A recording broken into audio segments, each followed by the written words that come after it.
সুপ্রিয় দর্শকবৃন্দ, আসসালামু আলাইকুম। কেমন আছেন সবাই? আশা করছি ভালো আছেন। অনেকদিন পরে আসলে এই ভিডিও বানাইতে আসলাম। কোনো একটা কারণে আসলে ভিডিও বানাইতে আর মন চাচ্ছে না। যাই হোক, তবু মাঝে মাঝে আপনাদের সাথে ভিডিও বানাবো। তো আজকের বিষয় হলো জীবন থেকে কেন ভালোবাসার মানুষটি হারিয়ে যায়। আমরা অনেকেই, প্রায় 99% মানুষই আমরা ছোটোবেলা হোক বড়বেলা হোক কখনো কখনো প্রেম করি। বিশেষ করে ছোটোবেলা যারা প্রেম করে, জীবনের প্রথম প্রেম যেগুলি হয় সেগুলি খুব কঠিন হয়। যে কেন তখন মনে হয় যে তাকে ছাড়া মনে বাঁচব না। জীবন থেকে ভালোবাসার মানুষটি হারিয়ে গেলে না, এটা কখনো ফেরত হয় না। শুধু সারা জীবনে সেটা অনুতপ্তই করতে হয়, কেন জীবন থেকে সে মানুষটা হারিয়ে গেল, আমার কি ভুল ছিল, কেন ভুল করেছিলাম। অনুতপ্তে অনুতপ্তে জীবনটাই শেষ হয়ে যায়। তখন আর তাকে ফেরত হয় না আসলে। তা আমি ছোট করে বলবো কি, যারা ভালোবাসেন টাকা পয়সার জন্য, গরিব বড় লোকের জন্য, সুন্দর অসুন্দরের জন্য, মানে যে কোনো পরিস্থিতির জন্যই সে মানুষটাকে হারাবেন না। ভালোবাসা একটা আশ্চর্য শক্তি, যেটা আপনাকে প্রতিনিয়ত অক্সিজেন দেবে, রাতের ঘুমটাকে ভালো করবে, দিনের পথ চলাটাকে আপনার ভালো করবে, আপনার মানসিক শান্তি দিবে, আপনার হৃদয়ের পর শান্তি দিবে, আপনাকে সুস্থ রাখবে, আপনাকে যত্ন করবে। পৃথিবীতে অনেক মানুষ আছে এগুলি পায় না, তো সারা বছরের পর বছর সংসার করে যাচ্ছে, কেউ কাউকে যত্ন করে না। ভালোবাসা মানে হলো যত্ন, একে অপরকে যত্ন করা। এটা শুধু একমাত্র ভালোবাসার মানুষই তোমাকে যত্ন করতে পারে। দূর থেকে উইরে এসে জুইরা বসা মানুষটা তোমাকে কখনো যত্ন করবে না। তাই আমি মনে করি পৃথিবীর প্রত্যেকটা মানুষ নিজের পছন্দে ভালোবেসে সব দিক বিবেচনা করে বিয়ে করা উচিত। শুধু রূপ দেখে না, তার গুণ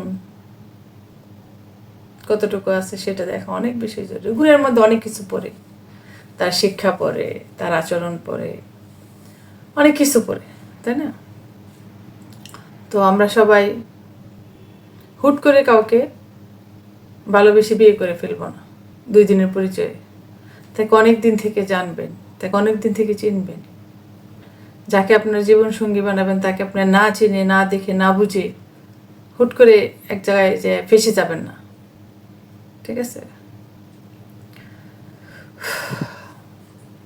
একটা অনুরোধ করব, ভালোবাসা মানুষটার জন্য জীবন থেকে না হারায়। সারাটা জীবন পস্তাবেন, সারাটা জীবন। পৃথিবীতে কে কি বললো না বললো, এখন আসলে ওরকম সত্যিকারই ভালোবাসা নাই, সেটা ছেলে হোক মেয়ে হোক। আমরা আগের সময় দেখতাম কি কঠিন ভালোবাসা যে ছিল এক একজনের, রক্তের সাথে মিশে যেত এক একজনের প্রেম। সেই দিনটা আসলে দেখতে ভালো লাগতো, এখন আর ভালো লাগে না। জীবনটা সবার সুন্দর হোক, ভালো থাকুক। সারা পৃথিবীতে একটাই হাহাকার, ভালোবাসা নাই। বউ স্বামীকে ভালোবাসে না, স্বামী বউকে ভালোবাসে না। ভালোবাসার খুঁজে সবাই পাগলের মতো ছুটছে। কিন্তু আমি বলি কি, যাকে আপনি হারাইছেন তাকে তো আর পাবেন না। আর যাকে পেয়েছেন তাকে সংস্কার করে, তার সাথে কথা বলে কিভাবে তার কাছ থেকে ভালোবাসা আদায় করা যায় ওইটার চেষ্টা করুন। আর পুরুষ মানুষদেরকে বলবো, বউকে যত্ন করুন। বউ একটা অমূল্য সম্পদ, যেটা আপনি হারাই গেলেও দ্বিতীয়তে আর এই অমূল্য সম্পদটা আপনি পাইবেন না। অনেক পুরুষ মানুষ মনে করে এই বউটা মরে গেলে এই ভালো, এই বউটা চলে গেলে এই ভালো, যেটা আসবে সেটা অনেক ভালো। যেটার সাথে আপনি অনেক দিন থাকতেছেন ভাই, ওইটাই ভালো, খারাপ হলে ওইটাই ভালো। কারণ এটা কি, ভালোবাসা কি একটা আদত, অভ্যাস। কারোর সাথে আপনি ঝগড়া করতেছেন, দেন প্রতিদিন ঝগড়া করেন, এটা আপনার অভ্যাস হয়ে গেছে, এটা তখন আর গায়ে লাগবে না। কারোর সাথে আপনি ভালো বিহেভ করতেছেন, এটা আপনার অভ্যাস হয়ে গেছে, তখন সে একটা একদিন ভালো বিহেভ না করলো, এটার আপনার তখন গায়ে লাগবে না। ভালোবাসা একটা অভ্যাস, আর কিচ্ছু না।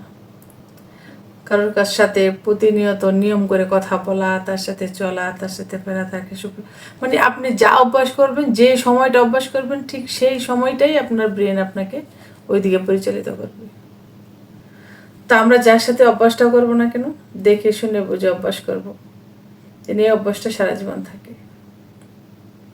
ভালো থাকবেন সবাই। আল্লাহ হাফিজ, বাই বাই।